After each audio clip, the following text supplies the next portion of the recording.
Arabia, and it comes on the heels of the country agreeing to host Trump and Russian President Vladimir Putin as they attempt to forge ahead on peace talks without Ukraine at the table. And Zelensky doesn't like that one bit.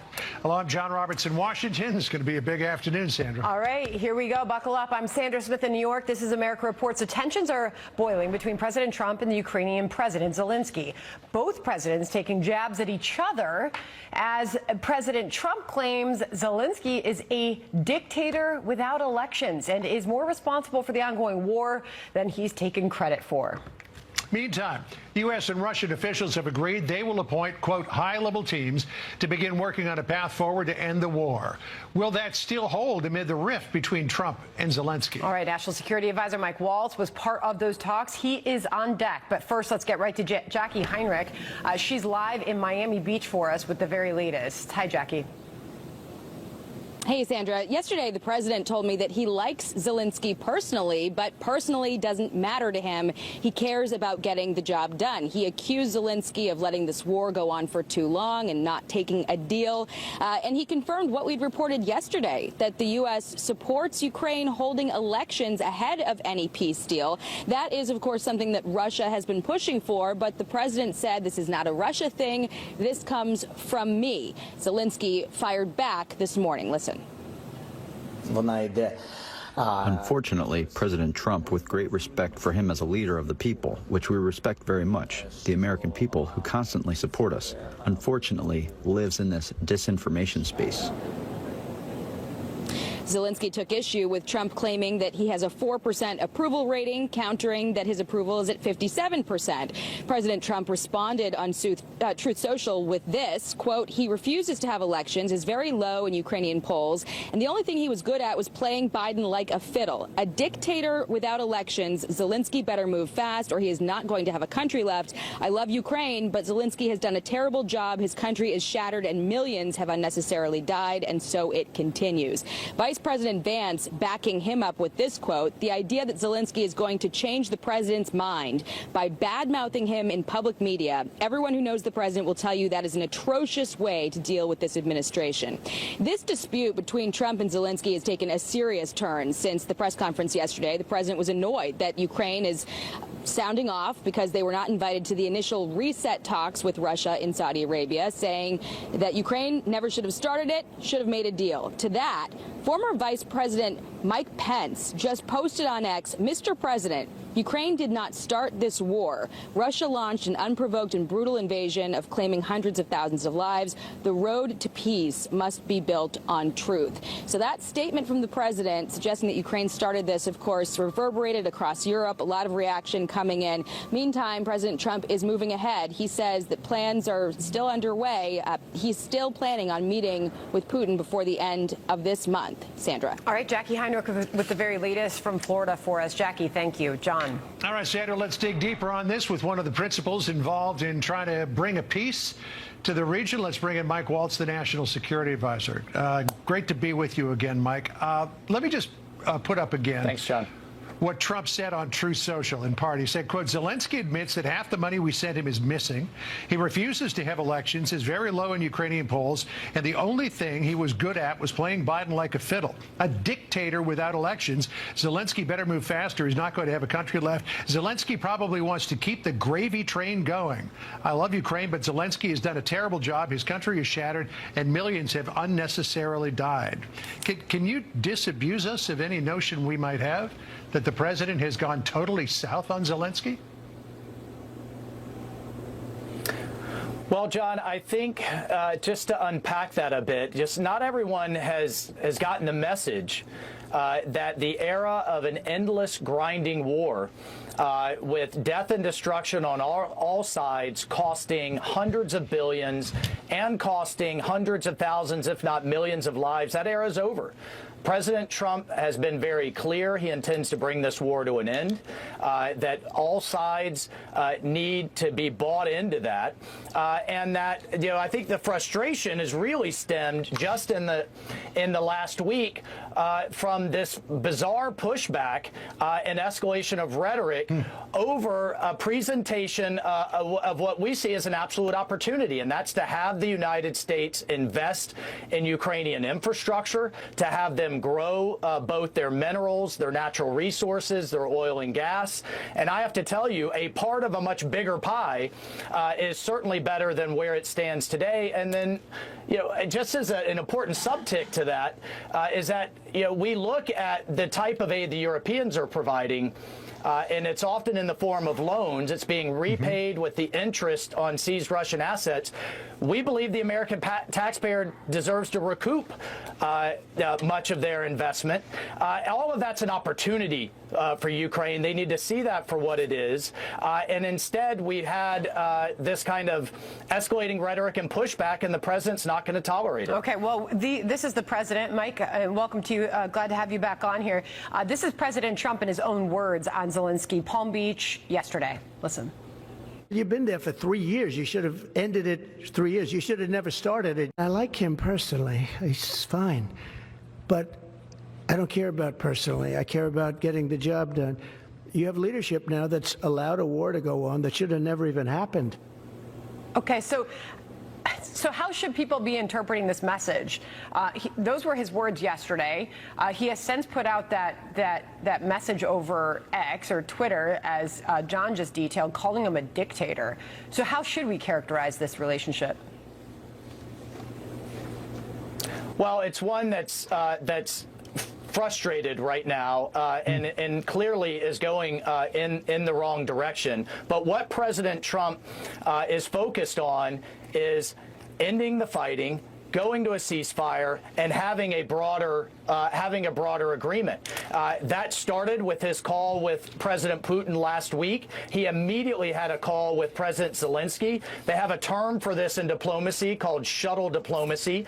I don't think anyone should be really, criticizing the president for trying to drive this to a diplomatic solution.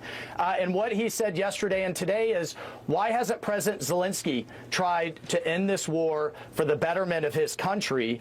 And we have to ask ourselves, is Ukraine's position improving or not on the battlefield? And then thirdly, from the European perspective, I just got off the phone with my counterparts from the United Kingdom, from France, from Germany, and said, look, we welcome Europe stepping in and offering security guarantees. We welcome Europe. We've been asking for years for Europe to step up and contribute more to not only their own defense, but Ukraine's defense.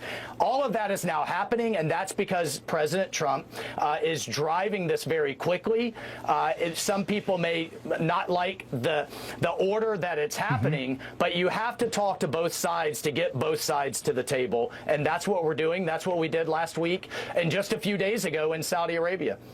All right, so let's talk about what went on in Saudi Arabia. Here was Marco Rubio, the Secretary of State's assessment of the early talks toward negotiations. Listen here.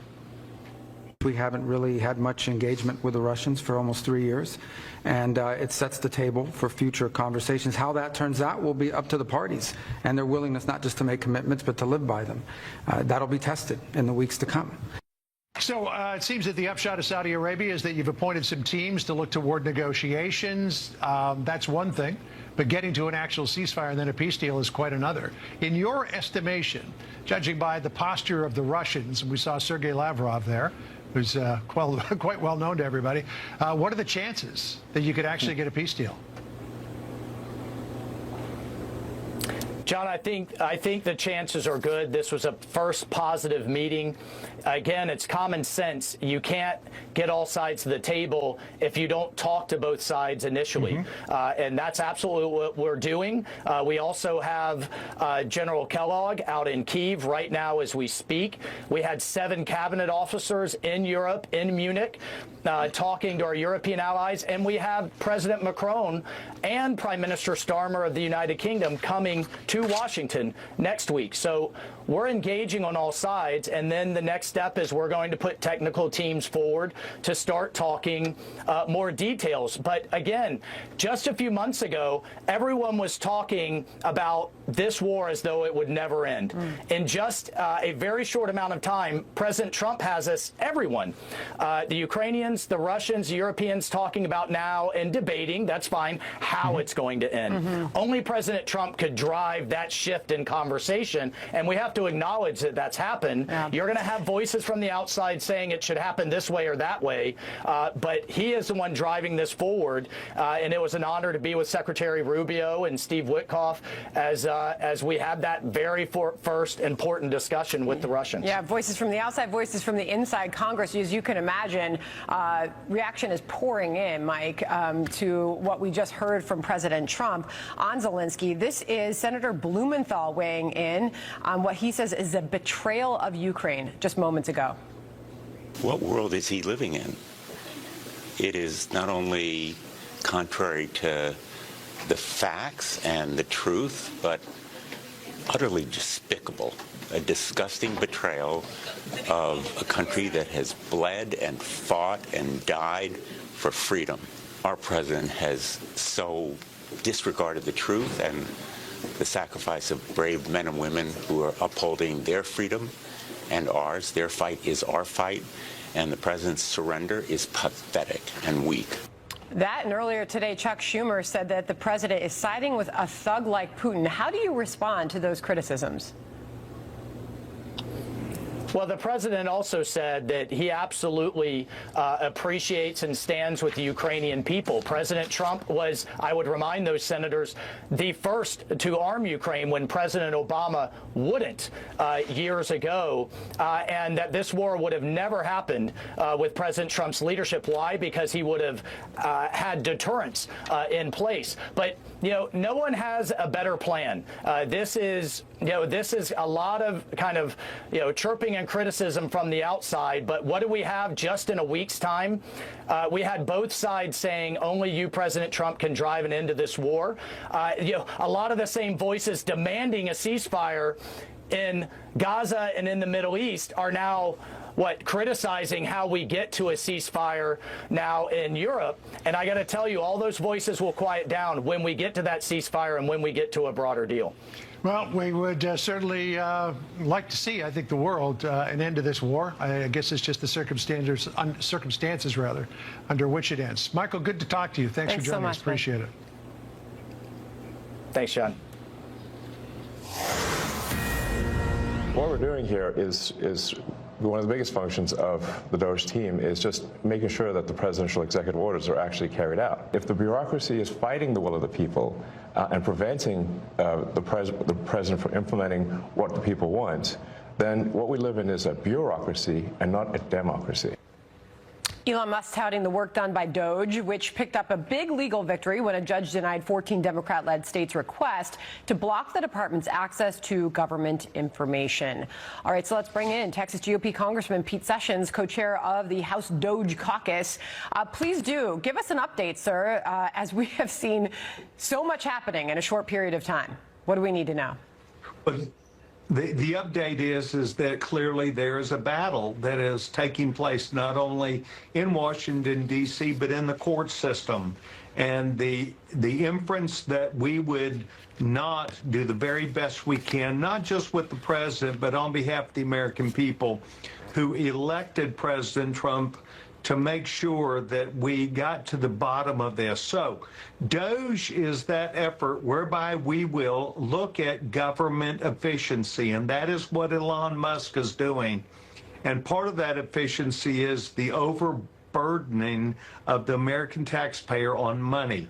So one thing Congress is not very good at, because the Biden administration did not share with us who is getting the money.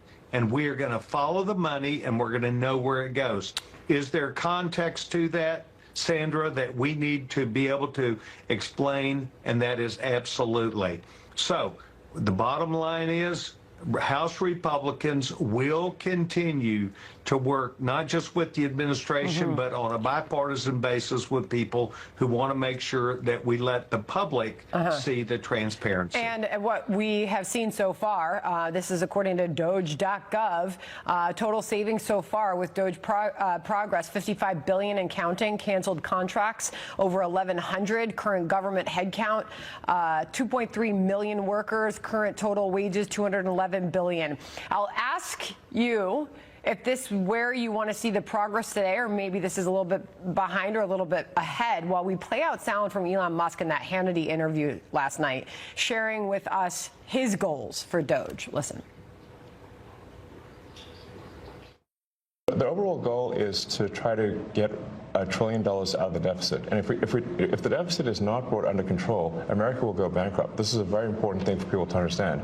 A country is no different from an individual in that if an individual overspends, an individual can go bankrupt.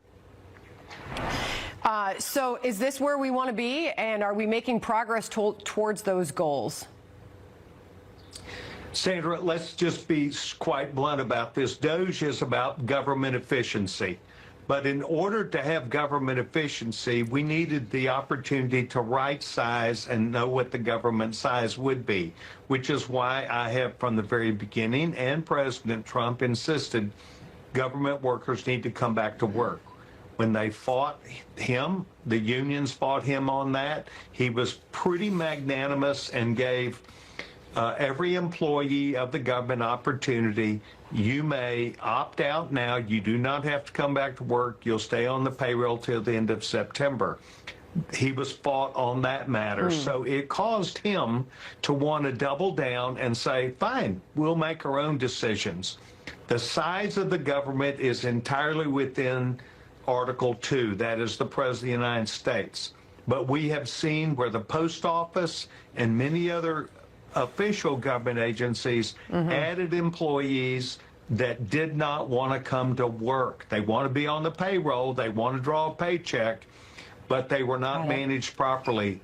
We're going to do this. That's our charge, and get ready for us to stay in tune with this. All right, got it. Government efficiency. Keep us posted. Lofty goals. A lot of people are watching where this all goes next, and we appreciate the update, sir. Thank you so much for joining us. Thanks, Sandra. All right. John? All right, Sandra, the CIA flying drones over Mexico, collecting intel to combat cartels and fentanyl labs. How multiple government agencies are coming together on this ahead. Plus this. We have a mayor who is colluding with the federal government. We can't have a mayor who's compromised, who works for Trump and Musk. He must resign! He must resign! He must resign! New York City Mayor Eric Adams resisting growing calls for him to step down. He's in court next hour. Will a federal judge throw out the charges against him? Fox Legal editor. We do not have the confidence that this mayor can deliver. This man is incompetent and has an administration in tatters. Hope will remove Adams. Hope will remove Adams. Hope will remove Adams. Calls are growing louder because they've got bullhorns for New York City Mayor Eric Adams' removal from office. He is set to appear in court in less than an hour for a pivotal hearing on his criminal corruption case, where a federal judge will decide if the Justice Department can drop the charges against him. With us now, Carrier Bond, Fox News legal editor. And this is interesting. You pointed this out just a moment ago. Chad Mizell, who's Pam Bondi's chief of staff at the Justice Department, just put this out on X. He said, for too long, the DOJ has lost its way. Prosecutorial misconduct and political agendas will no longer be tolerated.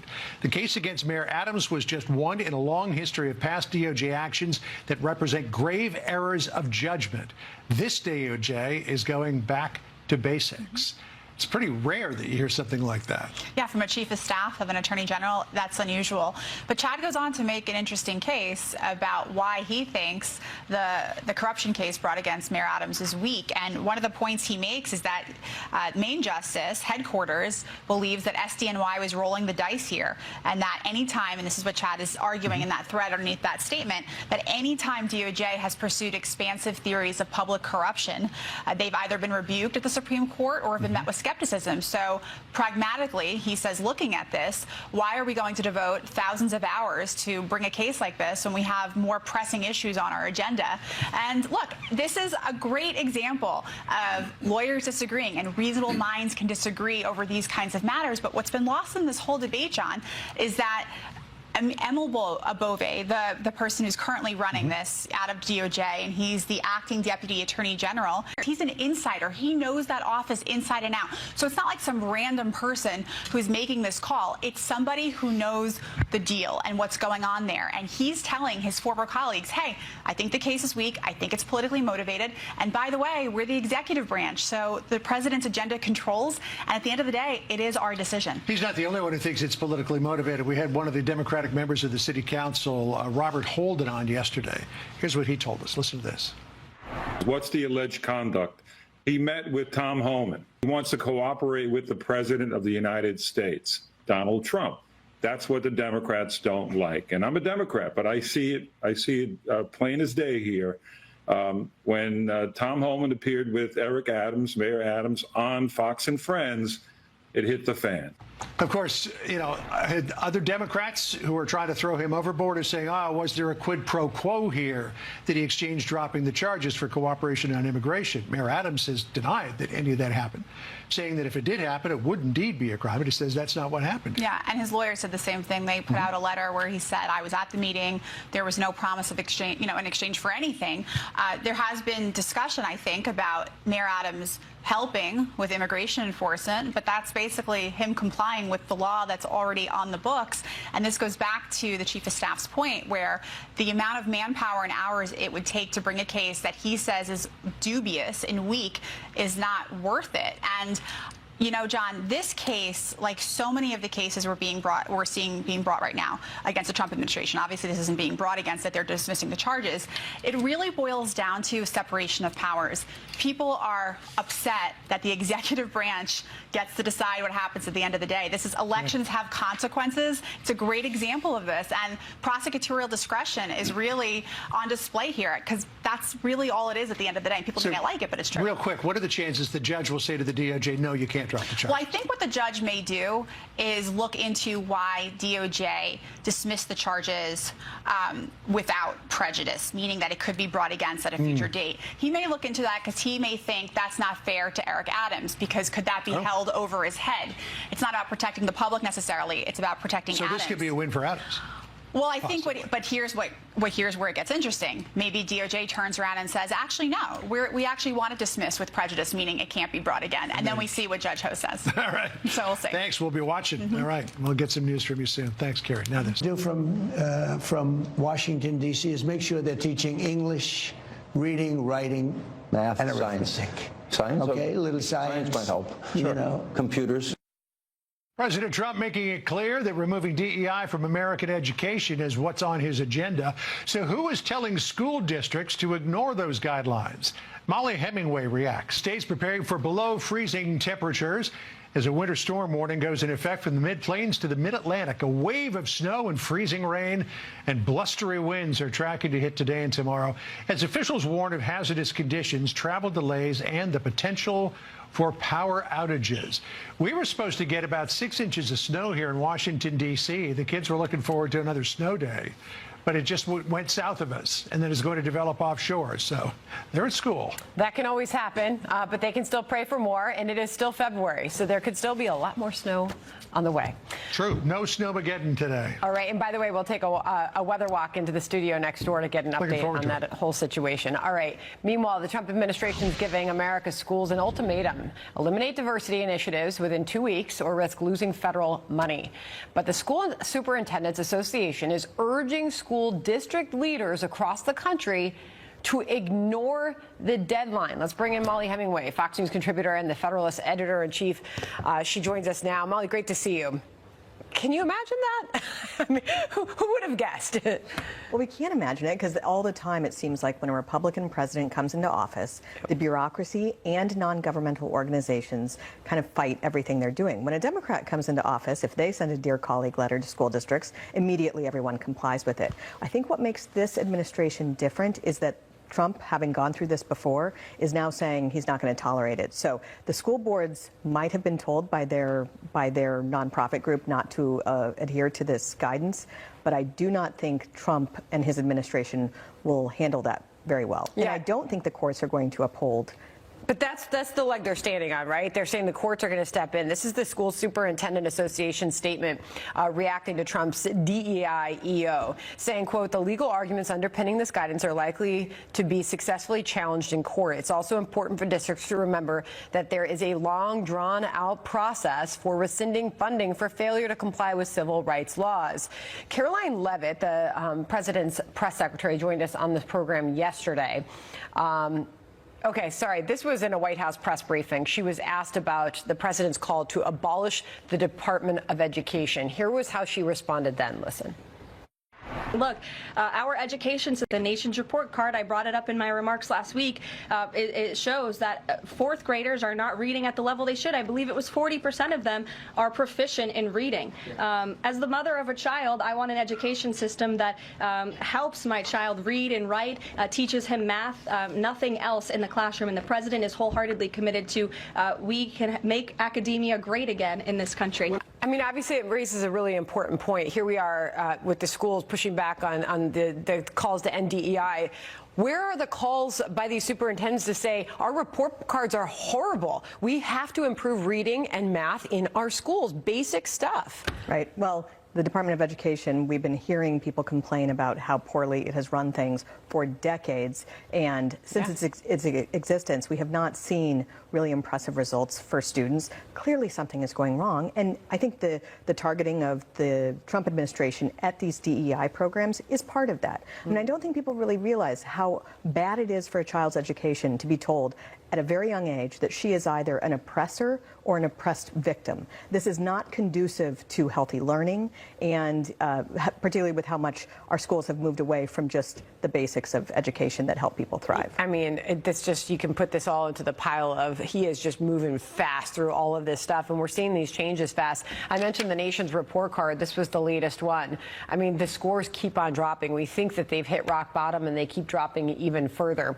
But meanwhile, the focus still on DEI. This is the Michigan superintendent, Michigan State superintendent, defying President Trump's school DEI threat. While the review will take some time, MDE continues to support diversity in literature, comprehensive history instruction, and broad recruitment to grow your own programs for students and support staff to become teachers. They take so much time to defy this order, but not to teach the kids. And I think that's where the American public is outraged. Well, I think a big problem is our schools have been used as a way to indoctrinate some of these unhealthy, un-American ideas. And there, again, it's a total violation of civil rights to teach children that by virtue of their skin color, that they are locked into something that they can't escape, of being a victim or an oppressor. And it's not healthy for the children. It's immoral. It's also illegal. And so they should be thinking about whether they really want to defy this order, that they need to stop violating the Civil Rights Act. I mean, this should be not just a red flag, a 4-alarm fire. These report cards that we keep seeing state to state. Great to have you, Molly. Good to see you. All right. Under Donald Trump and J.D. Vance's policies and proposals, of course, we would see total bans on IVF around the country. Trump keeps saying that not only is he opposed to abortion rights, he's also opposed to contraception. He's also opposed to IVF. President Trump keeping another campaign promise as he signs an executive order expanding access to in vitro fertilization. Dr. Masa Tehrani ahead with a look at the impact on American families. Plus, President Trump's nominee for Labor Secretary facing a series of pointed questions during today's confirmation hearing. International Teamsters President Sean O'Brien will tell us what he... At this time, there is one confirmed deceased individual, unfortunately. The investigation is currently ongoing. The information I have at this time is the FAA and the NTSB are currently en route to the scene. Fox News alert northwest of Tucson, where at the Marana Regional Airport there appears to have been an accident of some sort involving small aircraft. This is general aviation. According to the NTSB, the planes involved are a 4-seat Cessna 172 and a 2-seat Lancair 360. We don't know exactly what happened, but there is smoke coming from one part of the airport, which suggests a collision of some sort. And according to police, one person has died. We'll keep an eye on this. Again, it's at the Marana Regional Airport northwest of Tucson. And to get more information, unfortunately, general aviation in this country, number of events every year, much more so than in commercial aviation. And again, this involving what looked like 2 small private planes. But we'll keep an eye on this. The NTSB and the FAA investigating, and we'll bring you the latest just as soon as we get it. Sandra? All right, and we also have an update, Fox News Alert, on the Pope's health. The Vatican has just put out an update on the health of the Pope, saying he is showing slight improvement. The clinical conditions of the Holy Father are stable. Blood tests evaluated by the medical staff show a slight improvement, in particular the inflammatory indices. After breakfast, he read some newspapers and then devoted himself to work activities with his closest collaborators. Before lunch, he received the Eucharist. In the afternoon, he received a visit from the Italian Prime Minister, Giorgia Meloni, with whom he spent 20 minutes in private. And she had lovely things to say about that visit as well. We're glad he's doing a bit better. All right, well, President Trump's pick for Labor Secretary Lori Chavez DeReam are appearing for a Senate confirmation hearing on Capitol Hill. Her nomination coming as union support has shifted somewhat toward President Trump after a long history of backing Democrats. Sean O'Brien is the general president of the International Brotherhood of Teamsters.